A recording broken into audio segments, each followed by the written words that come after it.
No, but I am. Here we are, folks. Hey. It's Wednesday Night Live. We're here. Woo! No, Wednesday Night Live was like a couple of series ago, David. Sorry. But no. So welcome to Kicking the Seats, Thor: Love and Thunder Roundtable Review with Earth's Mightiest Critics. I am Ian Simmons of Kicking the Seat. We have David Fowlie of Keeping It Real, Don Shanahan of 25 Years Later, and the Cinephile Hissy Fit podcast, and Every Movie Has a Lesson. We have Mark the Movie Man Krawcheck of the Spoiler Room podcast. I almost said Crawcast. I don't know what that is. And now I'm going to make that a Crawdad show. Yeah. Southern cooking. Stuck in my craw. So you put it in a bowl, and it just gets right. And Annie Banks of Chuckload of Comics and Movie Web. So welcome, everybody. Now, for those of you who are tuning in or watching the recording later, you may wonder, what is this hypocrite doing on a live stream talking about a new superhero movie / TV show? I thought you were Mr. Moratorium guy. I'm done with movies, comics, and stuff like that after Doctor Strange, the Multiverse of Madness, and you are correct. I'm holding to that principle, and I'm leaving the discussion, the full-blown spoilerific review of Thor: Love and Thunder, to my more than capable and willing and so brave fellow critics. I'm actually going to go. Well, you've proven your track record, sir. All of you. Okay. No, he was talking about me. So. Oh well, yeah, Mr. No, not an MCU shill. Well, yeah, we'll see about that, because I think there's going to be some very feisty opinions on all sides of the argument here. So what I'm going to do is I'm going to excuse myself. Actually, I'm going to have David, because he's playing admin tonight. I'm going to have him release me from the stream. Not right now. When I give the cue. Did you notice he threw you under the bus? So if anything goes wrong, he can just wash his hands and say, "Hey, well, did you hear that, everybody?" That's why I tasted rubber in my mouth, and not for the usual reasons. But pilot. Yikes!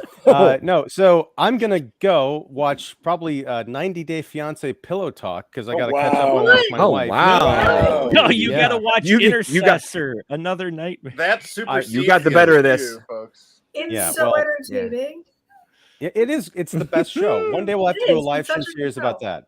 But anyway, you guys have fun with Thor: Love and Thunder. I'll be back in about an hour to kind of outro the show and talk about what we're going to be discussing next week. It will be a comic book movie, but not a new one. Dun, dun, dun. So anyway, thanks. Have fun, gang. You out there, enjoy the live stream. This is going to be awesome. I will find out what everyone thought of Thor: Love and Thunder next year. So yeah, I'll see you soon. Man, David, that's you're not even reading reading reviews or synopses, nothing like that. All right, here we go, guys. Now that he's gone, yeah. All right, so I admire what he's doing. That's hard to do. Really quick, we're gonna do some high-level views like we usually do, but I want to just have a little fun here. Let's do a raise of hands. How many of you have love for this movie? Have what? Love. Oh. Love. It's in the title. How many of you have thunder for this movie? Thunder? All right, thunder. So you have both? You have love and thunder? Okay, all right. Wow. We're going to get to it. You had chili for dinner. Because I have my hammer. Depends on that thing. Did you make that? My son did. That's awesome. On Minecraft. Right. I forgot what he made. Yeah. It was like a gift box. I think this was like one of those loot crates. It was a loot crate, I believe. And it turned into Thor's hammer. So, yeah, it was like one of those loot crate things. So, yeah, I brought a hammer and I'm wearing Batman. So you can tell I'm conflicted this evening. I got the flash for you here. I know you got the flash where I can. It's the closest I got to a lightning bolt to throw up Zeus's ass. So, yeah. All right, so I threw down my review today. It was, I wasn't in a hurry to read. Yeah, I know. I wasn't in a hurry to review it because it's not like this movie really needs my help or any of our help. But true. Gave it like 2 out of 4 stars. That's solid C. I could maybe even, if I feel generous, give it a C plus.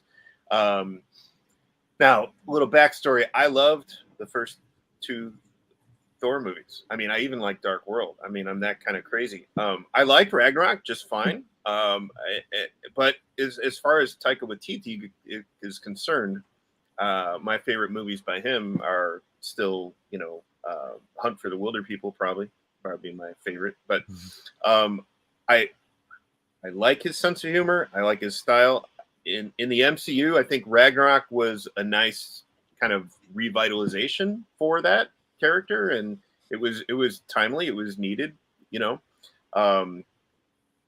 Now, as far as like the Thor movies, I maintain that there wouldn't be a Guardians of the Galaxy movie without the first Thor, because we had to accomplish, you know, the fact that this was a believable thing, and you know, space Vikings and you know, Shakespeare in space, all that stuff.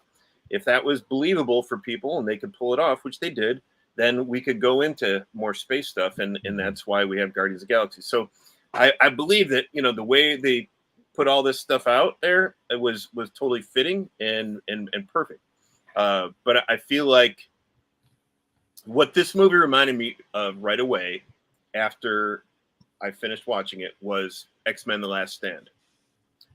Because in that movie, you took two really good stories that ran, you know, a course of like over a year or so of buildup in monthly issues.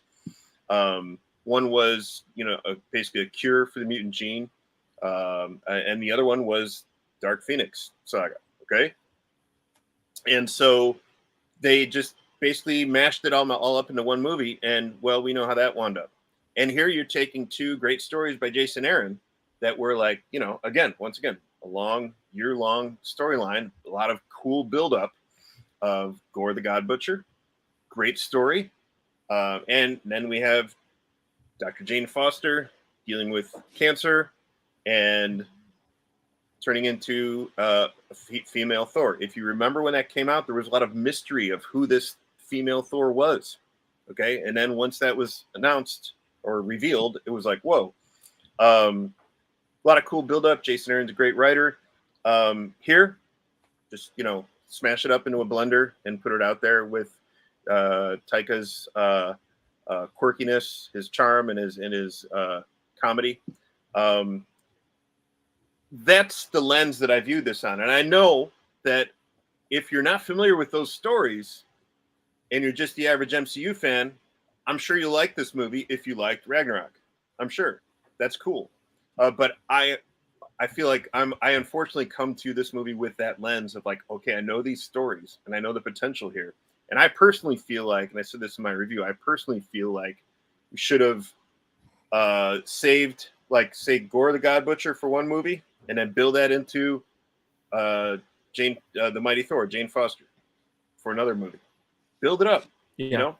I don't know. I mean, what do you guys think about that? And it's enough of me and my perspective. Don, what do you think about this movie? I'm not far behind you, but with less comic history. I enjoyed Thor Ragnarok because I thought it was that revitalization you spoke of, but also at the same time, it still had stakes. Like they rip out his eye, they blow up his homeworld, they kill his, they kill his dad, they kill the Warriors 3. Like there's some lasting stakes and consequences that happen in Ragnarok at the same time as Waititi's signature humor and fun and the the music and the needle drops and all that stuff like that. And I thought Ragnarok did a really good job of balancing that, the weight with the fun, and this movie didn't for me. It just took things that I thought would have some stakes and then just kind of washed it down with 2 or 3 jokes, and some of them landed and some of them didn't, and a lot of them were just pounded into the ground. And it's unfortunate because Thor has shown himself to be suitable for this kind of humor and fun, but at the same time, and I tell anybody who listens, Thor is the most inconsistent MCU main character they've done. He is hot, cold, up and down, all over the place. I was telling people in my review and on my podcast, I feel like Thor is they use the Norse eraser on Thor. Any filmmaker who gets their hands on him takes wherever he left off and then just changes it for their whim, whether or not it matches, suits, or goes in any good direction. Because Branagh gave us a wonderful mythic start that you talked about, David, that kind of opened the space and magic into the MCU, and it was a proud, forthright character. You still had the immaturity, and he brought that back up to be worthy, and that's an arc. Thor: The Dark World kind of doubled down on the mythics, and then you get to the Russos and the Avengers movies where the sarcasm starts to show up, but then at the same time, Loki kind of gets pranced and enhanced, and then by the time you get to the Avengers movies where he gets his eye back, he gets his hammer back, and everything that happens in Ragnarok all of a sudden is kind of magically cured. The only people who are dead are his mom and his dad. So by the time you get here, and even with spoiler alerts, the people who are taken away from us in this movie, we have the soft cushion called Valhalla, where no one really ever dies. So now we're at soap opera level stuff where it's just repetitive. Now, don't get me wrong, I get it. That's the comics, to as other people have said, our peers, you reboot on the fly, you kind of keep going where you go, and you never really stop. But for me, this was just too much silliness, too much imbalance compared to where the character came from.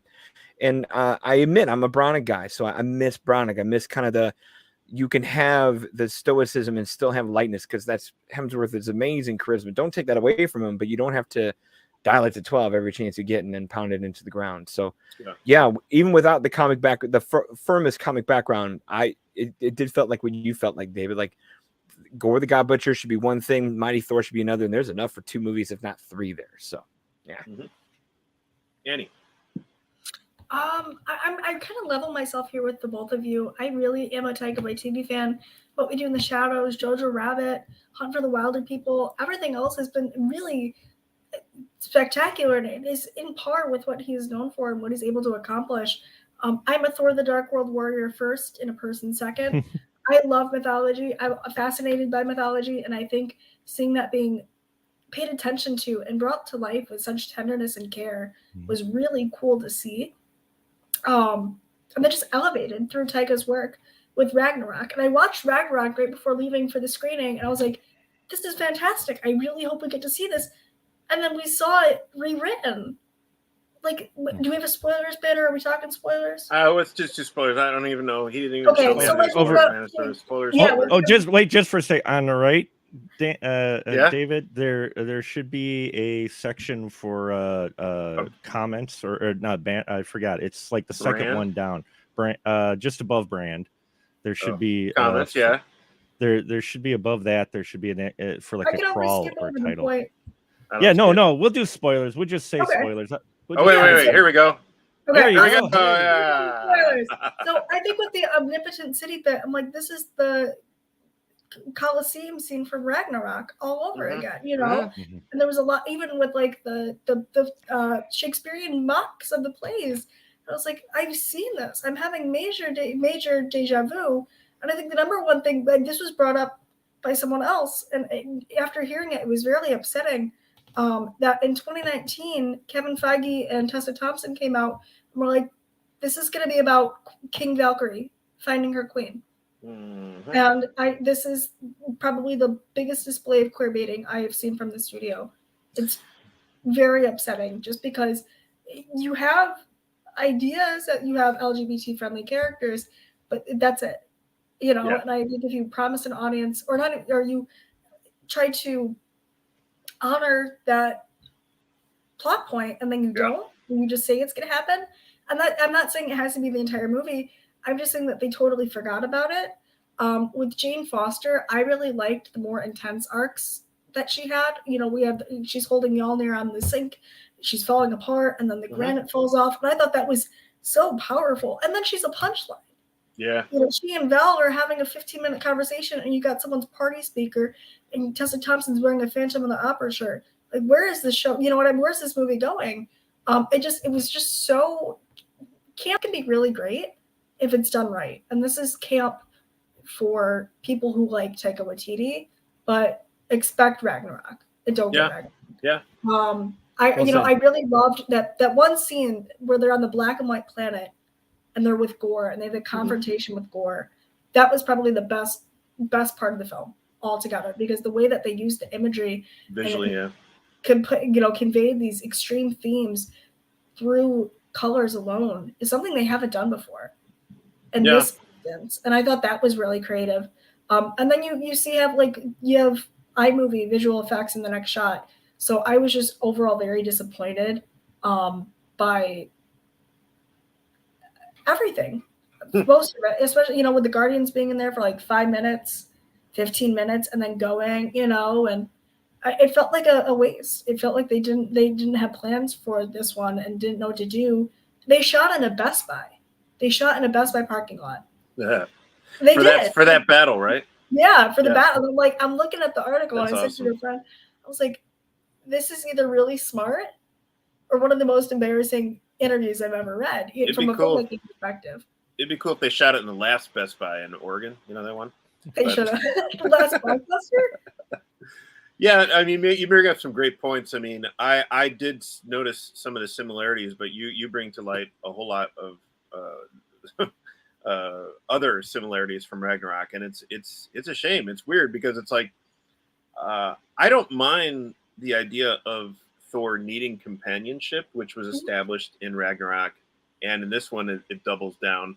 But you're just kind of Waititi's not doing anything different or new than he did, in his last film. So before we go on and before we get to Mark, let's just get through these comments here. Don looks hot. Let's go in order. I'm sorry I abandoned you to the wolves, Mark. Secural maturity. Yeah, that I know who that is. That would be Okay. That'd be Will Johnson. Yay, Petty! Yeah. Woohoo! Wait. Nice to know Don is wrong on multiple platforms, live streams. True. And He holds all the right, torch. Petty. Man. Petty, Hey, our Petty. our Great to see Petty. disciple. Yes. Good evening, everyone. It's good to have you back. From what I hear online, it's a good movie as Joel Schumacher's Batman and Robin movie. You think it's really like that? Somebody was saying I got a kick out of that meme. Somebody was saying that they were comparing Batman Forever to Ragnarok, and then this to Batman and Robin. The only comparison is like color palette and vibrancy and tonal shift. Sure, whatever. Batman Forever makes me angry. So no, that Ragnarok is not like Batman as you Forever. hold your drink. No, it's totally not. Yeah. You hold your drink. As I hold my drink. Yes. So Petty, it is. I would watch both of these Thor movies back to back before I watched either of those back to back. Agreed. Yeah. And I'm a DC shill, and I agree with that completely. Tessa Thompson agreed about changing the Finding the Queen stuff. She basically felt it would be too distracting and limiting if they made her arc that way. Beside, it had been years. Idea change. Yeah. I mean, I think that there's been rumors last week or this week about King Valkyrie or a new Asgard series. That would be cool. Mm-hmm. That would be interesting. The problem is I would have traded that for Loki.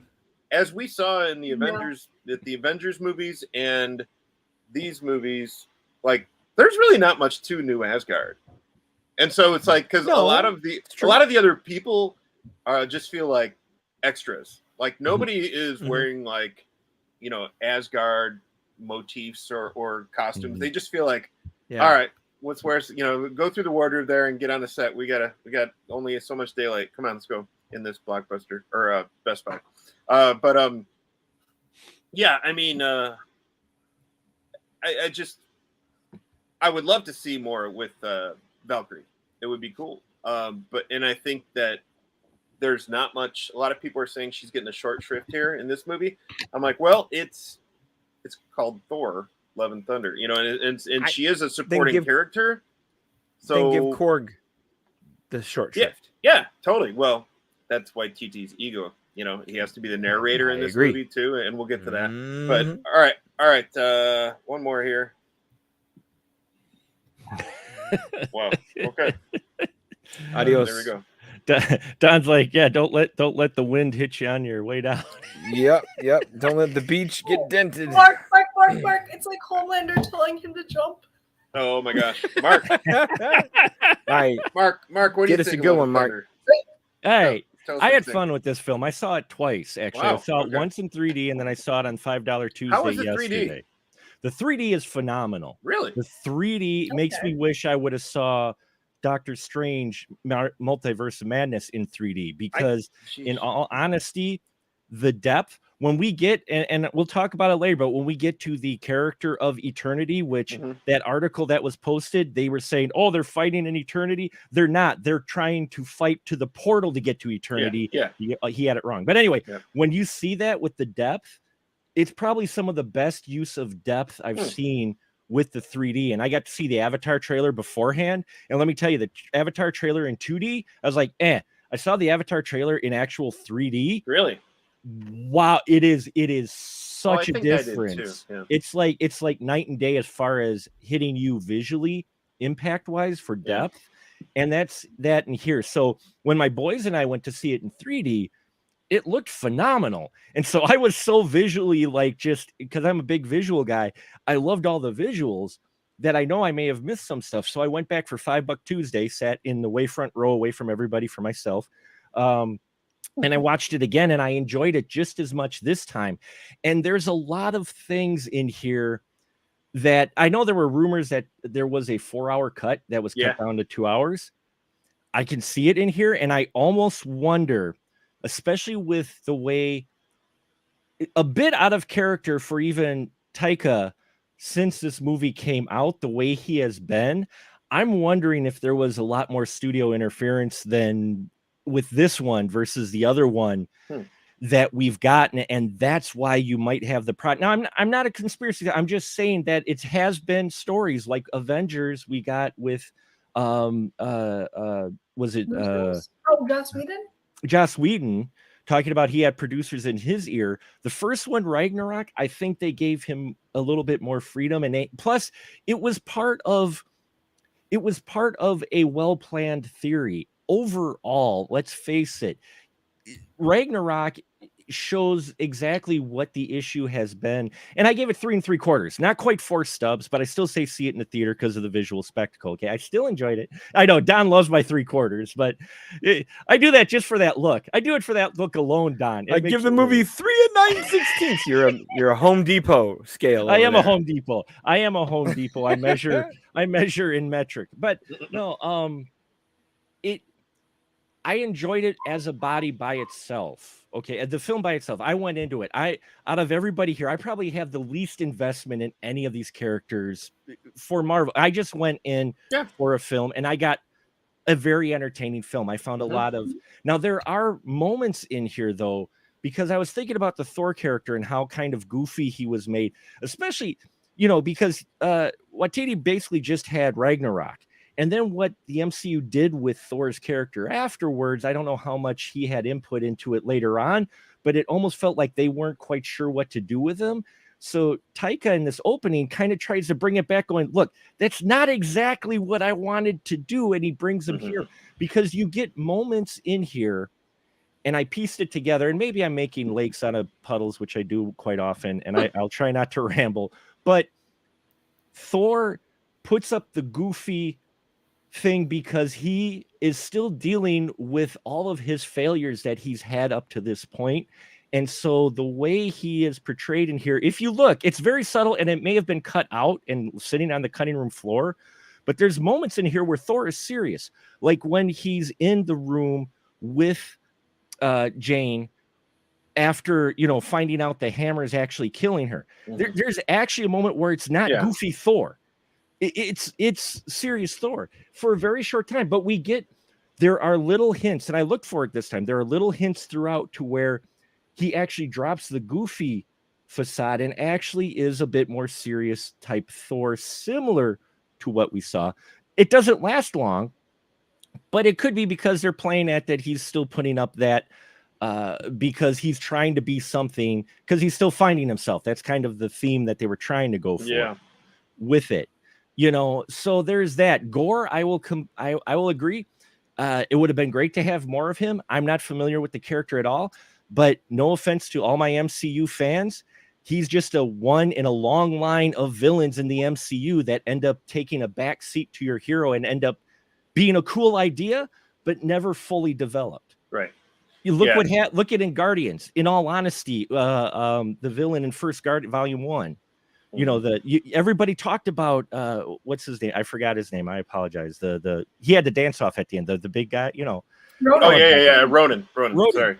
Everybody was talking about Ronan. Very excited. Saw it on the boards. You watch that film. Ronan is almost a backseat to the Guardian.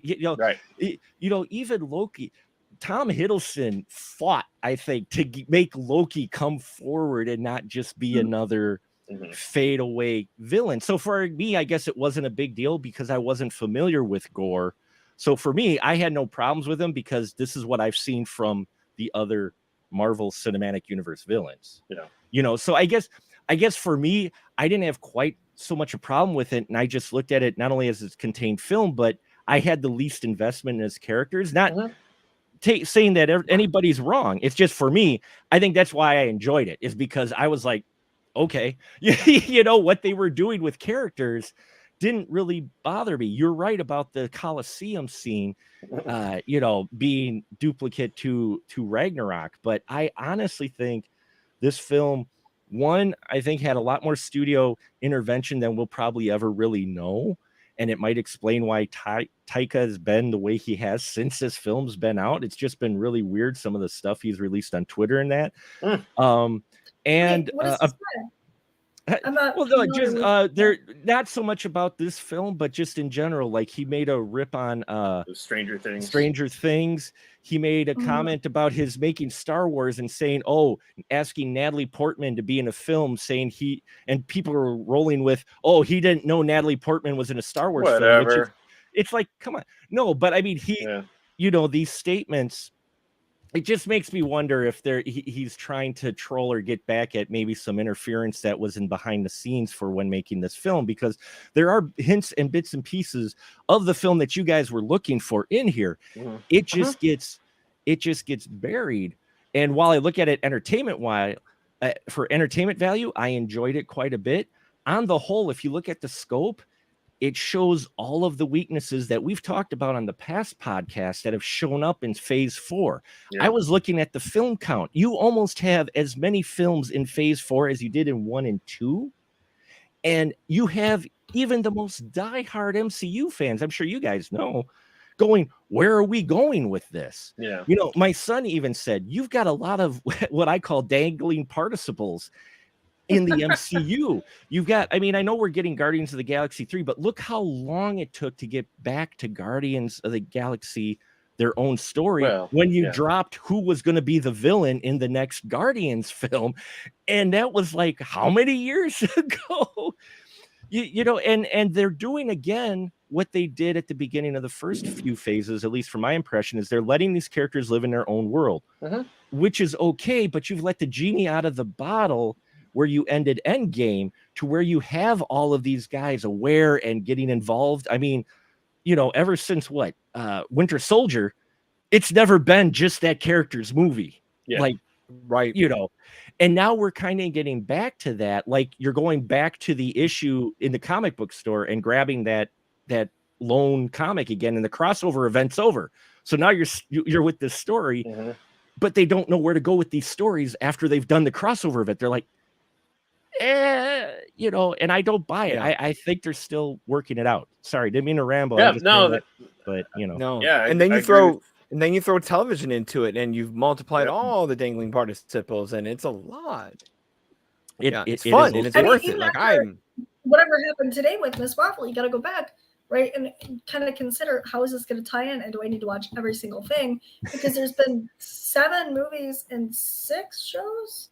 If you subtract Moon Knight for fun, and if you include What If, if you look at it from when Black Widow got released, WandaVision kicked off in January 2021, right? So you're looking at, because I've got the chart up here because I was looking at it. So you're going to have 3, 6, 7, 8, 9 shows plus the Guardians of the Galaxy holiday special. And you're going to have 9 if you count the to be announced Fantastic Four. If you don't count that, you've got 10 movies. So you've got 10 movies in this phase. In one phase, you had 6 movies in the first phase. Nowhere. And we don't even really know where phase 4 is going to end. They don't even know where phase 5 is going to end, because it's still, it's not even, we're not there yet. We're like a few years deep, and we just celebrated a few decades, or a decade and a half or so, you know, of this. It's you know, and it's so much. And now that information about the visual effects team is coming out, and people are becoming more aware, and the blinders are being taken off. Slow down. Quality over quantity. Make it special. What do you think, we're going to forget about you? Dedicate yourselves to things that's going to matter. If you told me that Thor: Love and Thunder was going to be delayed another 2 years, so you could go back and rewrite it, and reshoot it, and do whatever you need to do to make it good. Yeah. Right. Add another, tack on another hour. Tack out, you know, kind of go back and revise it to what you think would be best, not because you have Kevin Feige's snipers on you waiting for you to, And you would think COVID would have slowed them down anyway. Like, we had a bit of a, we had a lull, which was very convenient right after Endgame, where I know they had things in the can and they had things ready, but that would have given them time to be like, all right, hey, we got a natural break. Now we can slow play what we've got back banked, and we don't have to rush on all the other things. Because I feel like this past, 20 months, 18 months has been, so like Mark said with the list, that's been jam-packed. Now, if it's jam-packed because you have the business side to pay for and buy because you budgeted and you paid for these things to be done and they have to hit the screen sometime, and the uncertainty of COVID, like, it's got to get done, fine. But like, if James Bond and Top Gun and even Spider-Man can prove anything, just wait. People will be there. No one's going to go anywhere. No one's going to forget about you. Just wait. See, and that's what it confuses me with their approach. Marvel literally grew up a fan base from when they were kids, when they were 8, when they first saw the first Iron Man. 10 years later, they're 18 now. Endgame. Yeah. You've grown this fan base from the impressionable age. So you're gonna get butts in the seats. My son, who's 22 now, he said the same thing. He's like, slow down. I mean, you don't have to. You've got your fan base. You're gonna get butts in the seat. You don't need to crank out these movies in 18 months, and they suffer like Thor: Love and Thunder. I think, and even though I loved Marvel Multiverse of Madness, and I did really, really enjoy Love and Thunder, I will fully admit these films do feel rushed compared to how this film universe started out in its first 10 years. Yeah, these films feel like they were rushed, like they had intervention, like they were going, no, we can't have that. We can't have that. We got to have this, and they don't feel like they nearly have a plan. Now they could surprise us with Quantumania, but I'm not holding with the way things are going now. Or Black Panther. That has the chance in November to blow our minds. Look at those. I forgot that Quantumania was coming out. That's this year, right? February. No, that's next year, February. Oh my God, are you kidding? I thought this was like no. And even like hearing these, working in the entertainment scene, I'm constantly consuming release dates, trailer news. Yeah. I need to be on, I am paid to be on top of this. But God, it's so exhausting. Like even there was some news about the potential villain for Black Panther 2 following an interview with Howard Stern. And I'm freaking out. My fingertips are burning on my keyboard because I'm trying to get all this stuff written down about it, right? And then I'm like, wait a minute. I still have to go back and look at all this stuff from Thor: Love and Thunder that I need to pitch out to my team of writers to make sure that we get that done. And then, hey, Miss Marvel wraps up today. So guys, let's get on this. And oh, by the way, we got She-Hulk. In 3 weeks, right? I grew up with this. I'm like Mark's son. I was raised with the series, and for a long, long time, I was a diehard fan. And I kind of decided to remove myself from that zealot status because that extremism really eats you alive, and it's not a great way to perceive the fan base. Just because if you are convinced that everything that has a Marvel Studios logo slapped on it is like a gift from God, I think the last Marvel movie that I saw was Thor Ragnarok. That was the last. I loved WandaVision. I loved WandaVision because I liked up until the 8th episode, but you could tell. I heard someone mention that was COVID crunched too. They were supposed to have Strange in it. It was supposed to be different. It was supposed to tie right into Multiverse of Madness. And I think, Thor: Love and Thunder kind of pandering, Mark, with all respect, pandering to what people want to see and these expectations takes away from the potential of what could have been done. You could have had all these really silly, funny elements. You could have had Valhalla. You could have had all these things. But at the same time, there's a way to ground that. And we've seen it done before. Yeah. But it's just, this was so crunched and so, it felt lifeless in a way. It's like they overcalculated their own supply and demand, because and sometimes they react to that good and sometimes they react to that bad. Like when Spider-Man was a massive hit in December and Doctor Strange kind of moved to May to make room for that because that was supposed to come out in February. You Right. know, and Right. that would have been right on the heel. That would have been right in the middle of Spider-Man's run, where not that they're going to, compete against each other at the box office, but you are piling on. And they waited till May, and it was enough, breather and break, because Spider-Man was out of theaters by April, and then it was timed And then you had Moon enough that Knight. you can jump into Doctor Strange. Oh my But God, the we had Moon shows, the shows, and then Moon Knight, for a super fanboy diehard, is like spinning your wheels for 8 episodes that don't connect to anything, which I'm sure blew some people up. But no, On that the note, we're shows supposed have to Where On that was note, we're supposed to get a Clutch 2? super moon tonight. Just Oh. sorry.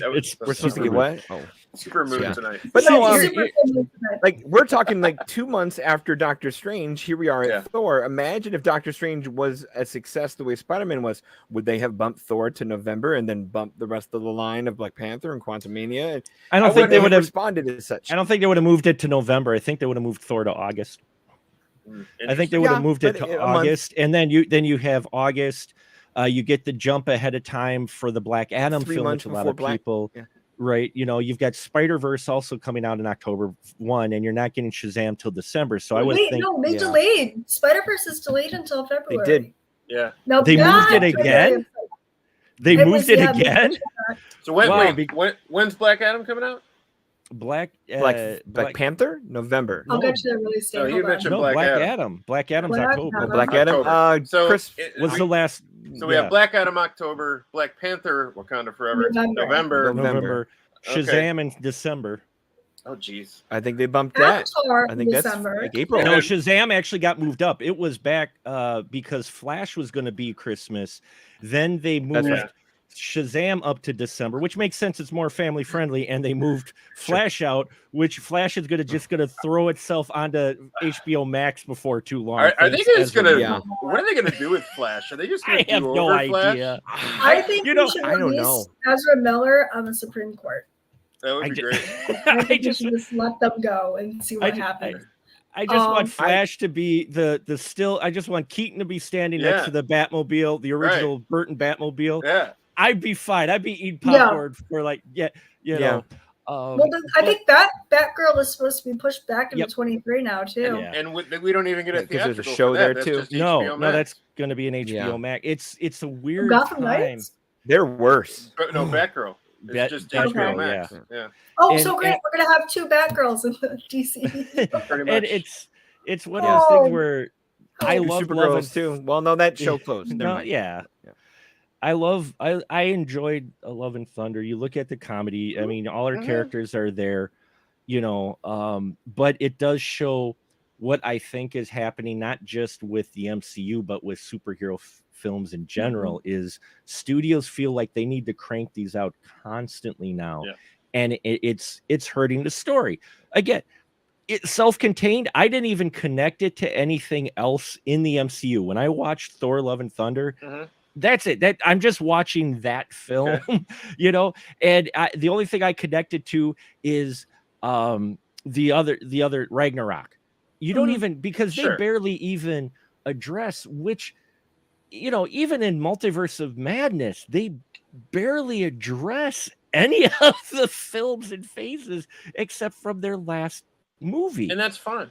And it works. The only problem is you've had so much time in between. They had their last solo movie and here versus the epic events in the beginning. I think for a lot of people, it's an anticlimactic thing because you've hit this huge thing with Thanos, and now we're back to the, like I said, the single issue series with the one-off hero every issue, and you're like, oh, okay, well that was okay. I like you, but okay, and you want more of the pie, and I get that. For me, I laughed every time the goats came out. I know some people were annoyed. Every time the goats came out, I laughed. In all honesty, I could have done without Korg. I would have been fine if it was just Valkyrie, Thor, and Thor. Jane. Yeah. That I would have been fine with that dynamic. I love the scene at the end with the kids. In all honesty, I loved that whole sequence. It touched me. I loved it. I loved how it played out, and for me, I liked some of the goofiness. You can see, like I said, some of the bits of seriousness in there as well. And it makes me wonder just how much has hit the cutting room floor.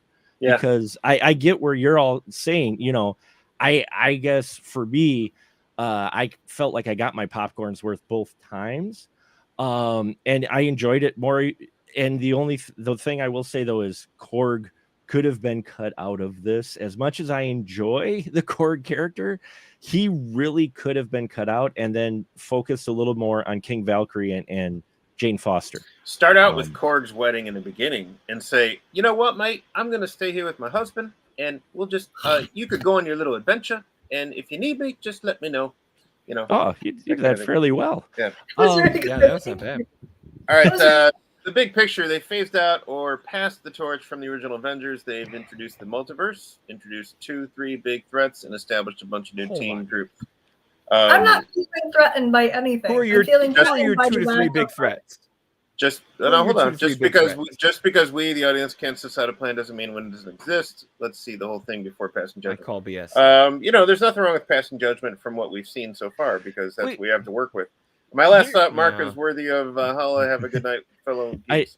Will, you and I share the love for this, but I will say I don't fault anyone for passing judgment on what they've put out so far. If this was the beginning, if this was the first batch of stuff that we got from the MCU. Now, again, I'm a DC shill, and in all honesty, I chuckled because I'm like, Marvel has its own Martha moment. Thank you very much in this film. It's done better, but you still have your same Martha moment that you did in Batman v Superman. Thank you very much. But is that the Shadow Realm? When they're in eternity and you've got Thor holding Jane looking down and Gore's about to wish all the gods away, and he looks and he thinks back to how he held exactly his daughter when his daughter died. It was subtler. It was handled a bit better, but it was their Martha moment. That was literally a stretch. No. By the time you Zack Snyder in black and white that scene, yes, that's the Martha moment. I'm with you, Mark. It was their. I love the Martha moment. I am not going to defend. Try to defend it for everybody. I've had many discussions about it, but you have that. You have the parallel between Gore and Jane, which they don't explore, but it is there. With their with their reliance on their device. Yeah. Well, you said it earlier. Each of these little pieces that you mentioned are there, and you said that, and you are right, and you could take a tally mark to each one, but you also said it's only in bits. Have that be sequences, chapters, heft, detail, and then we might get somewhere. Because bits alone aren't enough. Yeah. No, and I get you. I mean, if I'm playing checklist and we're just doing bingo, sure, I fill the card, but I'm trying to play Price is Right over here and make some money spinning the wheel. Going back to what Will was saying about the big picture, I'm okay, and also kind of pulling back to Mark's comparison of like single issues. I'm okay with Phase 4. Phase 4, if we include the TV shows, it's doing a lot of different things. Okay, it's let's branch off. Endgame cut us off. Let's do something new. Great, and they have, especially with the TV shows. I'm okay with each movie feeling like a single issue. Feeling if it could feel like one and done, I'm okay with it not really building to some kind of big villain reveal or some kind of big cataclysm. Is this going to be, Secret Wars? Is this going to be Secret Invasion? Is this going to be Mephisto? Well, we have Secret Invasion coming up. Yeah, no, I know. Yeah. But a lot of people, even before that was announced, people were like, "Oh, Skrulls," or "This is well." It's like, hold on, people. Let's look at the movie in and of itself and see if it works. Okay. So can anybody come into that's the problem? The only thing that the MCU is handicapped with, and this is probably after Endgame or maybe even before Endgame, is you can't really just watch any of these movies cold. None of these movies can be your first MCU movie. You're going to be confused. You'll have some entertainment value, but you're going to be confused. Especially with Agreed. Multitude of Madness, especially with this one, and so fine, but that doesn't necessarily make a movie stand in and of itself. And, you know, so it's still part of the system. And so you ask yourself, what is it building to? Well, we know that, you know, Kang is around the corner, but I'm okay if we just get like an introduction of Shang-Chi, an introduction of Eternals, an introduction of or, you know, a backstory of Black Widow. I'm okay with all that as long as the movies are good, the stories are good. And here, you know, I'm just kind of, again, I come to it with the lens of like, man, these are two good Jason Aaron stories. What are they doing here? You know, and they're just like basically like taking elements, summarizing and shortening. And, you know, it had, honestly, as this movie opens, it opens with that great, you know, Christian Bale gore scene. Yeah. It was like a little great mini, you know, intro origin. I'm like, and he's acting his socks off, you know, as he usually does. He brings 100%. But then we get that stupid scene with the god, you know, and it's Taika's buddy from What We Do in the Shadows, you know. It's like, no, I forget his name. Something. Jermaine. No. It's gosh, I forget his name. You guys can look it up. But anyways, yeah. We'll look at it. So, anyways, I just felt like that scene. It was like Christian Bale was in one movie, and then he goes into that scene with the garden and the colorful creatures, and then his god, and I'm like, wait, what's happening? It's like all of a sudden there's this like lightness and comedy, and I'm like, I almost felt like what was going on in Christian Bale's head is like, wait, what movie am I in? You know, this what? And I like the idea of self-centered, callous gods, and we get that a lot here, and because, you know, Thor still has a lot of that in him, but it's not so much callous, it is self-centered, but he's just so powerful and so, you know, he can hardly be hurt, you know, and so he's like the Marvel Superman, so he can barely get hurt and everything. So he's always self-centered, and he's not always thinking of anybody else. There is no compassionate or empathetic or God of empathy here. It's all God of apathy. All of them. There is no variety here. Any of the gods that we see here are just basically the same one note fashion, and it's, you know, and it's, you know, giving us definitely a case for Gore's mission. I understand, you know, wipe them all out because they're all the same. And again, this movie was 4 hours, whatever. Why not even veer off from the Jason Aaron story and show a variety, maybe some other gods who are more empathetic, or making a case for keeping some gods alive, you know? And it's just, first of all, he says all gods must die. We only see him really kill one. We see in the Guardians ship footage of gods, you know, being hung, gods, you know, in distress, you know, distress calls, and that's like, come on, that was like 10 issues into this Gore the God Busher series. I mean, yeah, you know what happens like in one of the. Yeah, what happens? That's in like one our of the newsreel at the beginning of Dominion, where we're like, all the good stuff happened in the first 10 minutes away from ourselves in the movie. Yeah, good point. You know, what happens in the story is Thor answers a call. He hears this alien race needing rain because they're just you know dried out and famished and needing sustenance, and so he comes, provides them rain, and he looks into why the heck their gods didn't answer. And he finds out that those gods were murdered. Thus begins this mystery of who's killing the gods. That would be great, you know. But no, there's just such a rush to get things going. There's no buildup. Why not show Gore killing some more gods so we see him as more of a threat, you know? Well, if there was 4 hours here, and we're doing all this stuff with Gore that you're describing, and then you have Mighty Thor with Jane, like, I can Mockingjay Part 1 and Mockingjay Part 2 this movie, and do one now, one later would be fine, you know. And I'd come back for a second Thor movie. Even do Thor Love, or Thor Thunder and Thor Love. No, you know what I'm saying? So it's Thor Love It, but part 1, because you look at it almost in a certain way, Thunder is where he's still trying to find himself fighting with the Guardians and all that. You get Gore going. And then the love part would be part 2, where he starts to feel, and he decides he wants to feel shitty, which I actually love that line. He wanted to feel shitty with, loving Jane. You could do that as the second half, plus with the kid angle that they play. So much in here. I'm curious. Then it'd be better than bits. It'd be stretched. Right. It'd be better and parts. Right. And what I'm curious about with Annie, your background and your job and everything. What did you think of the promotions leading up to Love and Thunder? Because for a Marvel film, I saw more Multiverse of Madness. I got more spoilers from there than I ever heard of Thor: Love and Thunder. You know what? It's really interesting. The buzz level was low.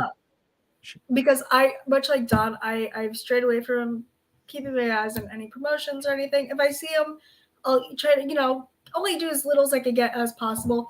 I put myself in that line of fire willingly, but at the same time, I'm very cautious about what I look at, or I'll pass it along if I'm unsure, have another set of eyes report back. And I am shocked that this movie was not spoiled for me. I am 100% in awe at how secure and airtight this was, because the promotions only showed you the very interesting bits of the movie. They showed you, they really, as all trailers do, they narrow it down to the, hey, that looks really cool. That looks really exciting. You want to go see this because this, and this is going to happen. And half the time, these are rejected pieces of film that don't make the final cut on the in the cutting room, and that they use them to, it's the old bait and switch tactic. It's really easy to do.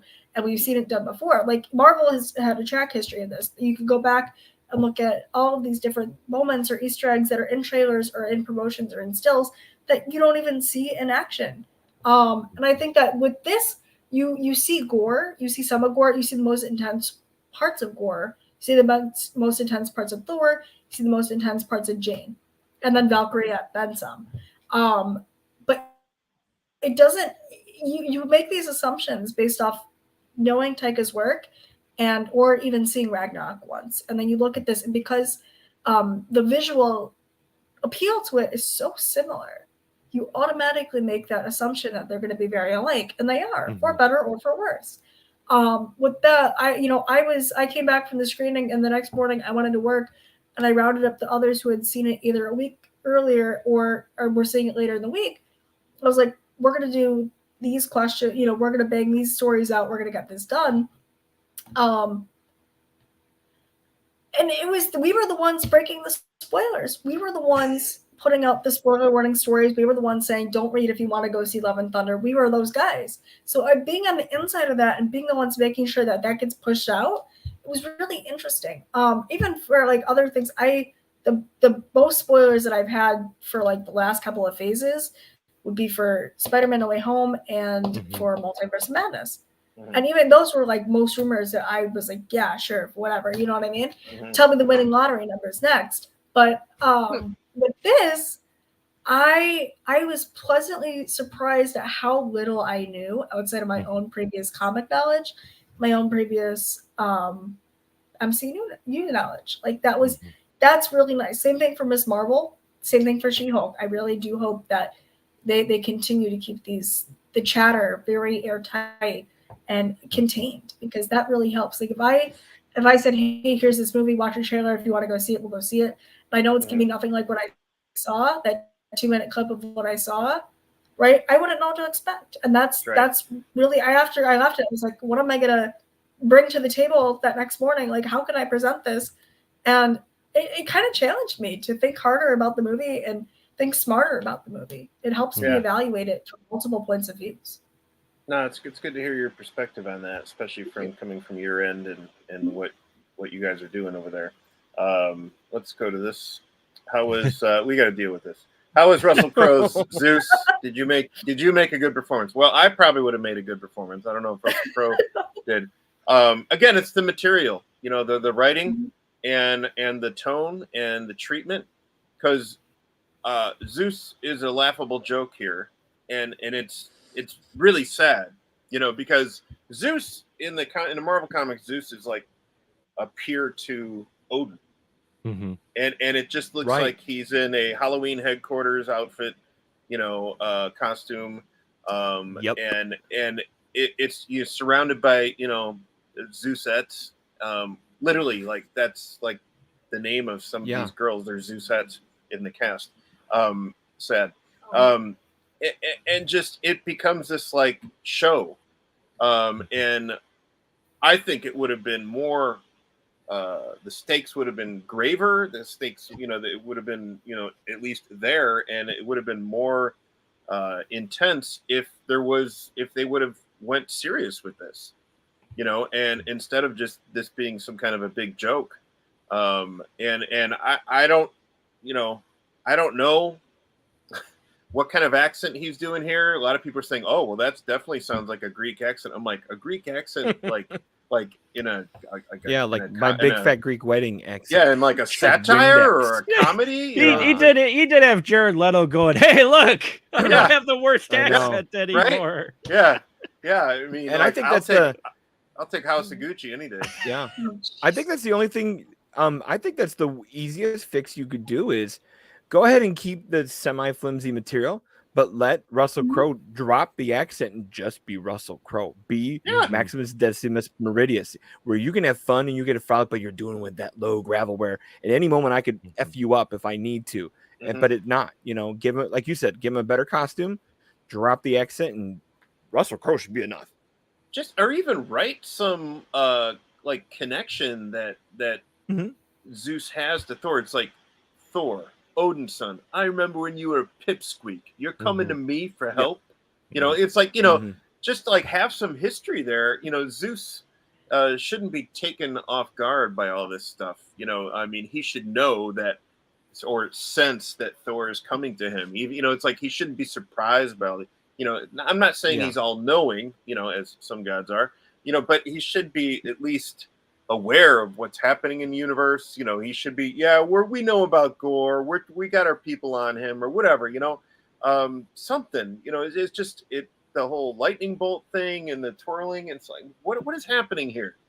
It's just like, and yes, Mark's chuckling, and I'm sure it is funny for some viewers, and it's entertaining, but it's like, again, I'm looking at it in a certain lens where I see the potential. I see how the Olympian gods were treated in the Marvel universe in the 70s and 80s, and it's like they were something to contend with.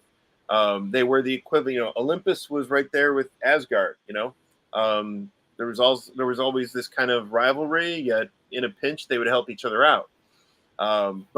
And that's the thing, is like, why are all these gods getting together on this, besides, scheduling orgies and all that? Why are all these gods getting together and just hanging out?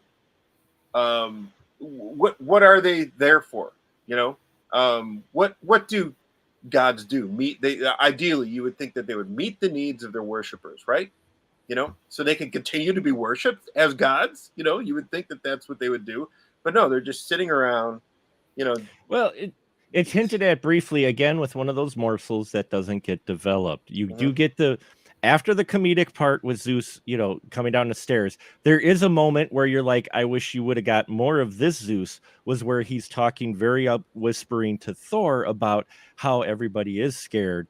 And though they don't establish it, I just piece together, they're all there in omnipotent city. Pardon my French. That's right. In that city, they're playing off like, oh, hey, it's cool orgy. Who had the most, sacrifices in their name? But they're actually all there because they're scared of Gore. Now you don't get that.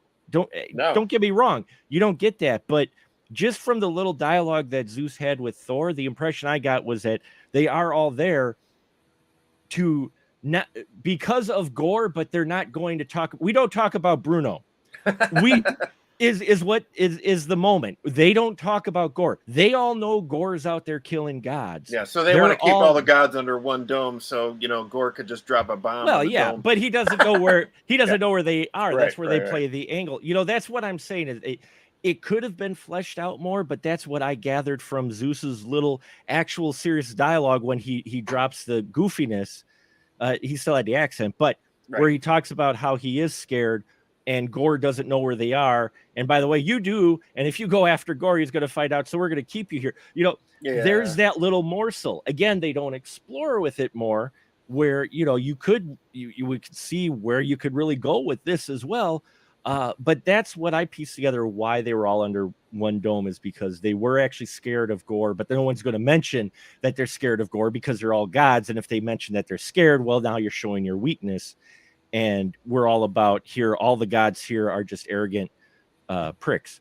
So you know, even but you're back to morsels where I'll hold you up a Hershey bar and I'll hold you up a handful of chocolate chips.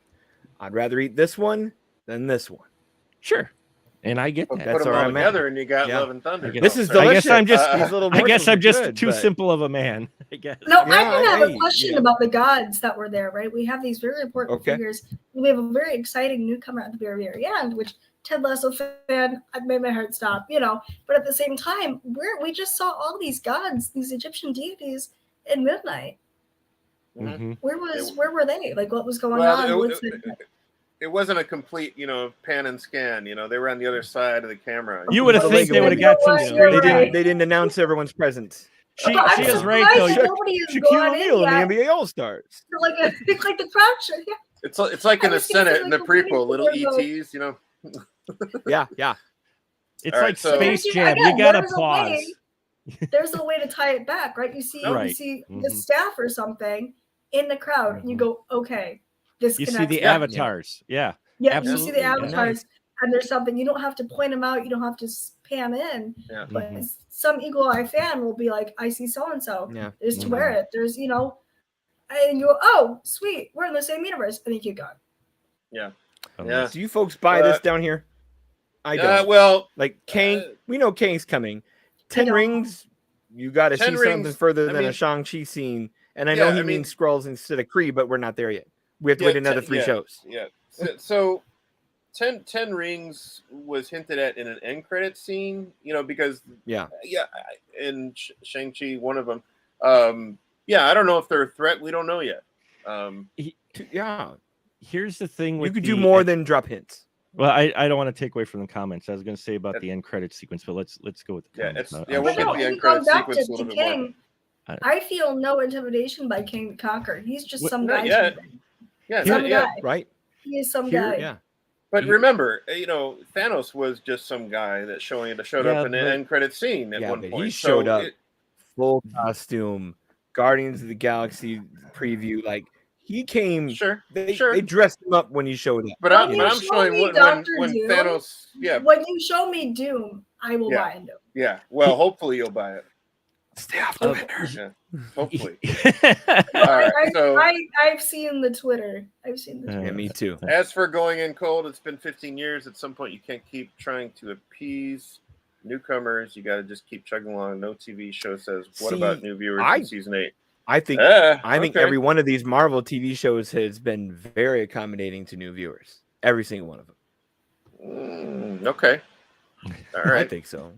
Here's the thing. You don't need much to jump in, you know.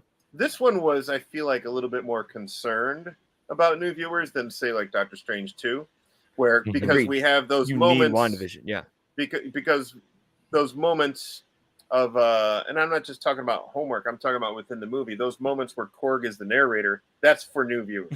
Yep. You know, I mean, you know that whole scene.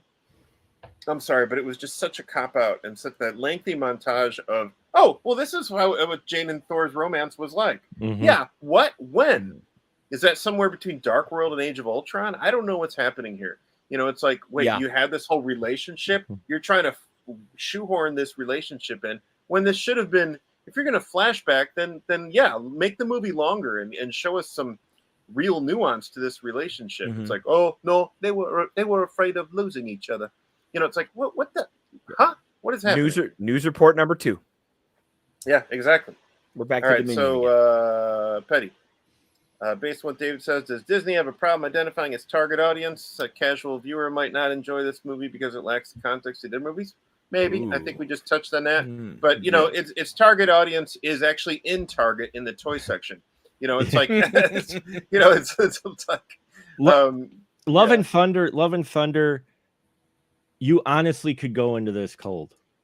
You could. You can go with the narration and opening out of all the especially the phase 4 stuff in general, even with the TV shows, you get enough morsels, but Thor Love and Thunder, that's why I kind of mentioned before, is really its own self-contained. You get enough of the montage in the opening. If you're a newcomer to this, you could sit down, follow everything, follow who the characters are, and not feel like you're missing out on anything because they don't reference pretty much anything except stuff that happened in the other 2 Thor films, pretty much. Yeah.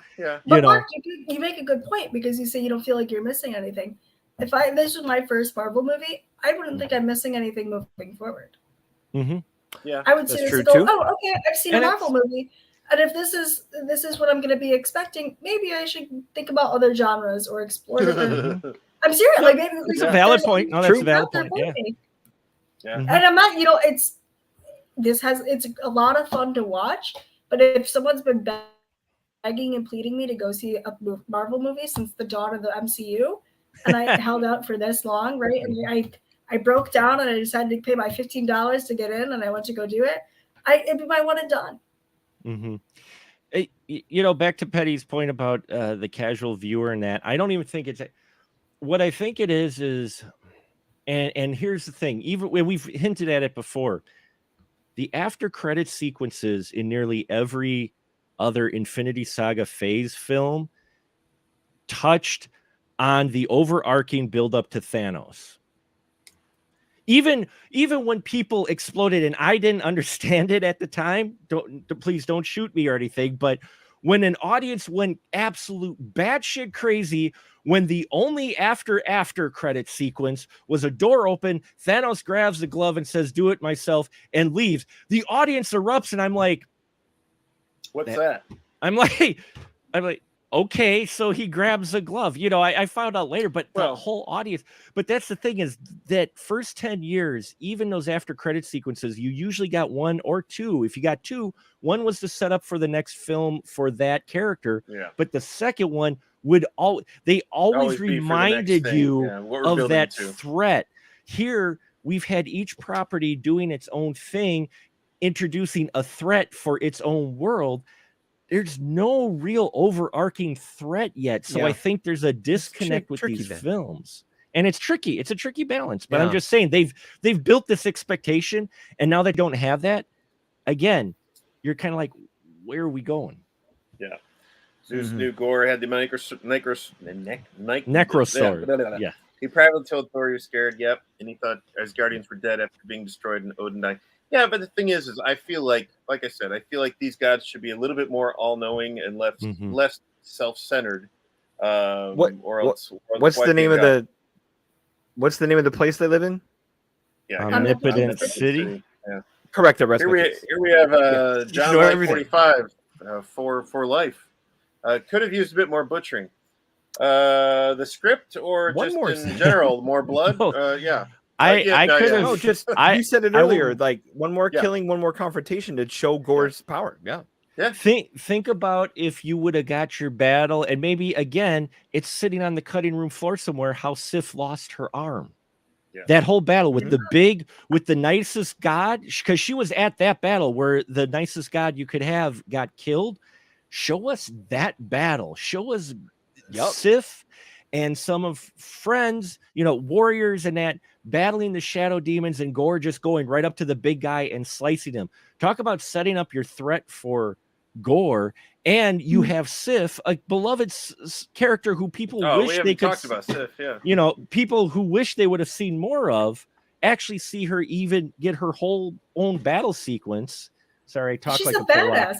It was sad to see that happen to her so soon, because there's so much, even like Back to the Dark World, where we see her actually leading the charge, and with the Warriors 3. That is so cool. Should we let Ian in here, even though that we're talking spoilers? Well, he came back. He came back to shut us down. Hey! Hello. Back to shut us down. Dad's here. I've been listening for 15 minutes. Yeah, You didn't have to. we're stretched You here. could have just dropped out. It's No, it's my fault. It's my fault. No, it's fine.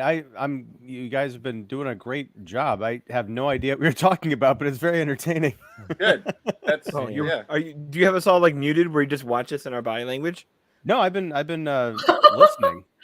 Oh, okay. Oh no. Wow. Oh. What? Oh. Mr. Valdez, has Loki given birth to Fenrir? Hinted someone. Nope, not someone at all. No. Oh, Yeah, somewhere? no, Season No. 2. No. Yeah, that'd be That- season. Well, yeah, two. that must be a season 2 thing with Loki because they're currently filming season 2. Okay. By Which the way, they're I shooting really, now, correct? yeah, they're filming right now. I really enjoyed Miss Marvel, so there's that. Ms. Marvel, binge and catch up. it's funny. It's funny. My two favorite shows this year that involve superheroes are on two opposite ends of the bell Boys? curve. The Boys and Ms. Marvel. That is I a think- huge bell curve. I've loved Yeah. both of them, Yeah. though if you talk tone and age and everything, Oh, yeah. completely opposite. But both of those properties, I mean, Ms. Marvel is a prime example of the way you can do something Oh, it's great. self-contained. Mhm. And not only that, it's showing you a culture, and we know where we all come from. I didn't think that we would ever actually see, for 20 years ago or 22 years ago, I didn't think we would ever see a series that showed a Muslim culture in a positive Yeah. light. Yeah. And I we think it's have fantastic. that. Ballsy Not of only them. that, but it's ballsy and it's well written, and I loved it. I'm like, I want more of this. Well, even Yeah. Iman Vellani is such a big fan of not only Miss Marvel herself, but Marvel in general, and being Yeah. able to find someone that is very, just straight up perfect for the role, and she's very Mhm. strong coming into this too. You feel like she's right at home with this character, and there's a clear sense of identity with Kamala, and it's Yeah. going to be I'm really excited to see what she does in the Marvels. I wasn't excited. Yeah. I didn't really care for Miss Marvel. I wasn't really thrilled to see Brie Larson come back for a sequel, but this, You mean knowing that we're Captain going to Captain have, Marvel. Yeah. oh yeah, Captain Marvel. Sorry, well, could be Miss Marvel if you threw it Ian's back with in you on that sentence, but yeah, I wasn't thrilled about that happening, but after knowing that we'd have Monica Rambeau and Kamala And Khan now, step yeah. in there, and you have this really fascinating trio, this really powerful ensemble with you got three different personalities right here. Yeah. The You're gonna have cancer an was the tropes in the movies. Yeah. I read something recently where people were like triggered by the inclusion of cancer in this movie. I'm like, really? So you don't watch? Are you not going to watch John Wick movies because the dog died? I mean, it's like you're always. These are the same people watching The Boys who are going. Yeah, I mean, what is their cancer in The Boys? That's my wussies. But I mean, like All of them. Gore's daughter died, and that fueled his rage up against all gods. Well, I'm sorry, but I'm sure that there's some viewers who have unfortunately lost children. Are they not going to watch this movie? Are they not going to find some? Those are relatable themes and subjects to connect viewers to. So it's like you can't dance around cancer. And no, they didn't really say what kind of cancer, just that it's stage 4.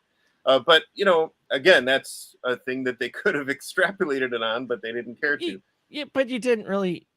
That you didn't need, because some people just can't. They've not done anything how people get cancer is not right. always something that and how many parents have Disney killed over the years? How many parents has Disney killed in every single film? They've got the highest parental body count. Yeah.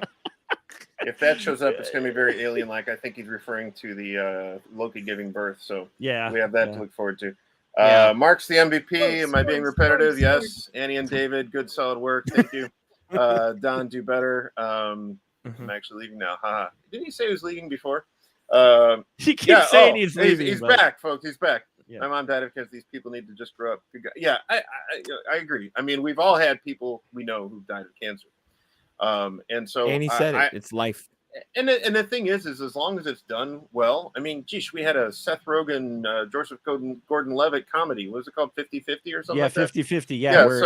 I mean, that was a comedy about cancer, but it was good. Wait, that was a comedy? Damn good. Well, it's supposed to be a dark comedy. 2011. something like that. Yeah, but Yeah, it's about then. Yeah. so I have no problem with these.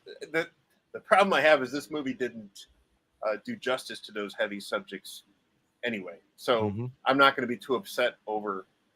I'm not going to be upset about those subjects being included in this movie.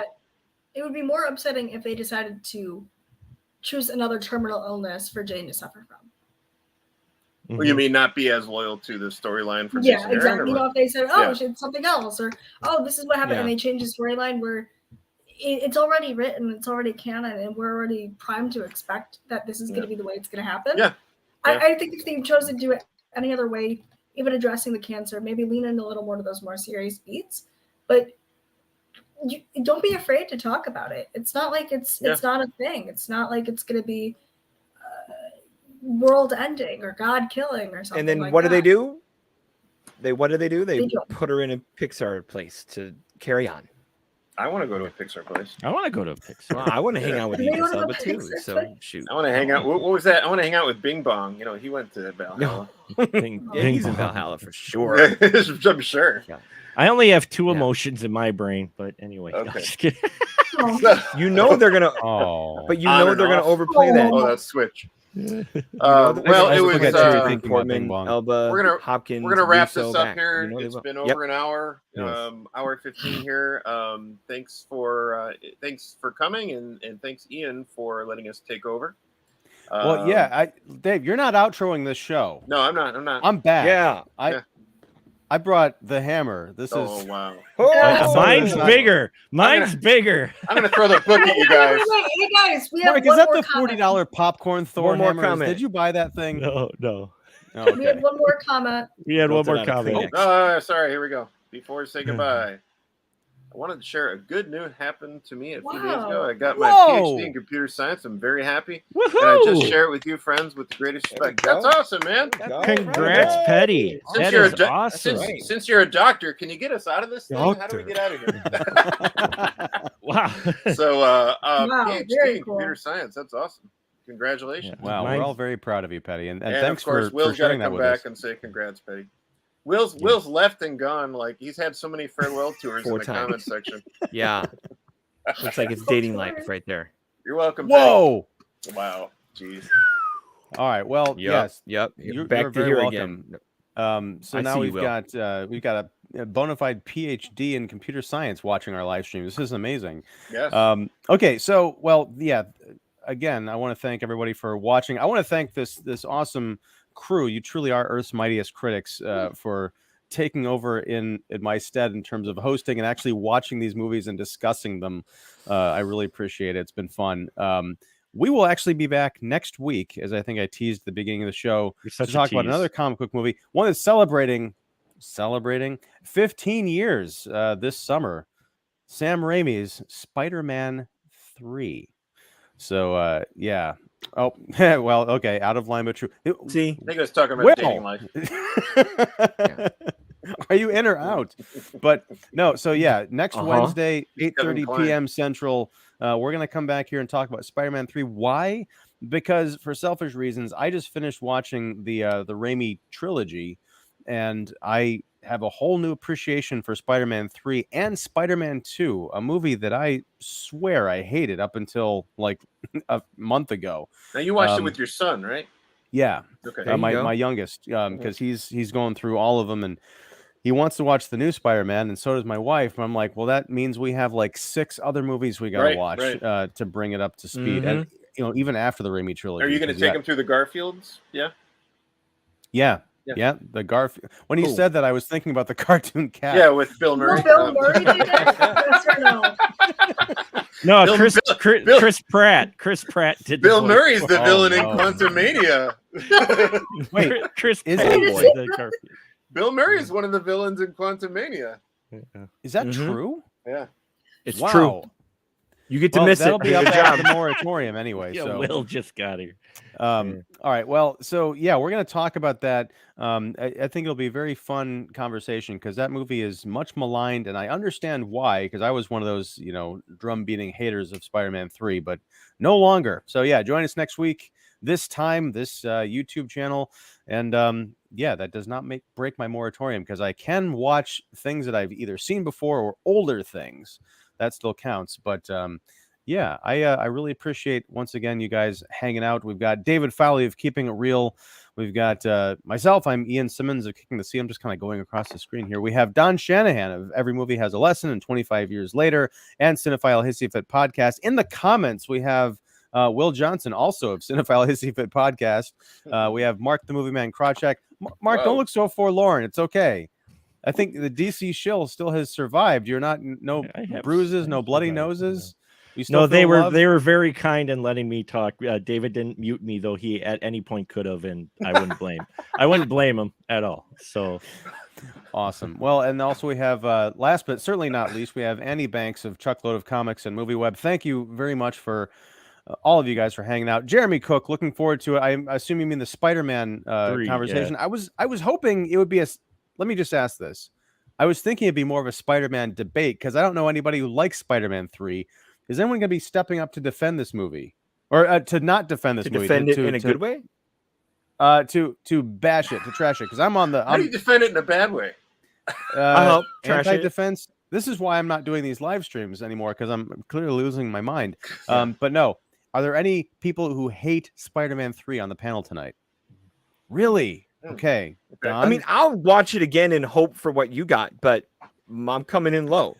What I would say, and I don't want to bias you too much, but I would just say, watch it just as a Sam Raimi Spider-Man movie, and just try and keep track of when the ridiculousness enters the picture and for exactly how long it stays in the picture. Because my recollection was there was a lot more and a lot earlier goofiness than there actually is. I mean, I'm out by toe for grace. Like, that's where I'm going all the time. Like, once he's there, I'm out. Do it. Mark is really trying to do the Jane Foster head. Got it. I don't know what that means. No, look where his. Well, in the comments, Don said, "Lower your head so you're Jane Foster's." There it is. Oh, perfect. Ian just got it. There we go. Perfect. Now I can't unsee that. Oh my gosh! No.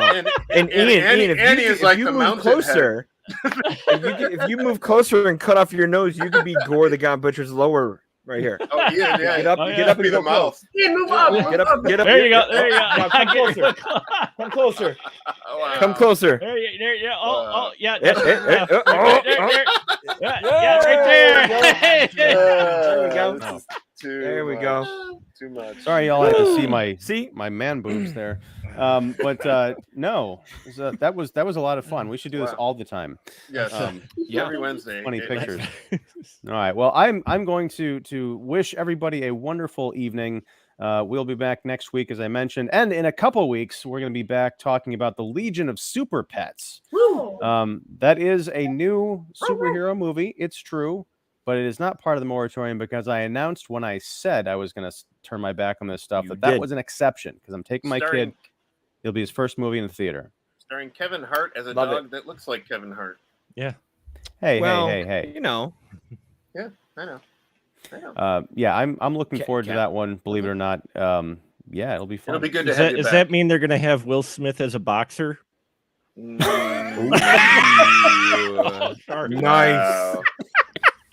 Sorry, I could. I apologize. I could resist that. No, that'll be good. Wow. If he does, that'll be the end credit sequence. Oh, that'd be awesome. The stinger. Hey, Dad, can I hit the end broadcast button? Yeah, since there you go. I clicked the go live. I do. I'm going to toss you the keys. You've become a man. Thanks, man. Cool. Thanks, everybody. Good night. David, get us out of here. Woohoo!